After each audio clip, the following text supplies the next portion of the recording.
Après avoir enchaîné les soucis de voisinage, Zazie a trouvé asile dans le 20e arrondissement de Paris, près de la place de la Réunion. Fini les conflits, les sonneries qui résonnent à toute heure du jour et de la nuit et les reproches. Si est depuis son nouveau quartier que l'artiste de 58 ans a accordé un entretien au journal Le Monde, qui a pu retracer son parcours dans un portrait publié le dimanche 29 janvier 2023. L'occasion de revenir sur une enfance un peu spéciale, durant laquelle Isabelle de Truchy de Varennes, de son vrai nom, souffrait d'un drôle de mal. Je rêvais de m'échapper d'une famille dysfonctionnelle atteinte d'un trouble de la rêverie compulsive. Zazie a longtemps cru, petite, que ce qu'elle avait rêvé s'était réellement passé. Réveil difficile pour la petite fille, qui a fini par être sanglée à son lit en raison de son somnambulisme. Ce n'est pas vraiment de la maltraitance, assure-t-elle.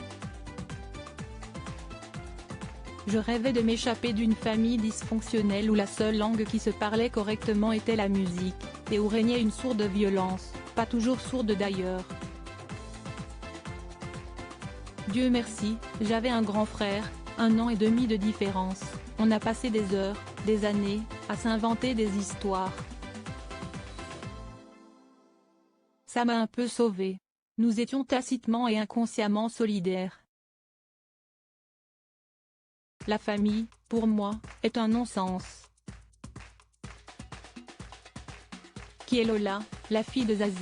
Elle a pourtant fondé la sienne. De son union avec le musicien Fabien Cahen, Zazie a eu une fille, Lola, qui a aujourd'hui 20 ans.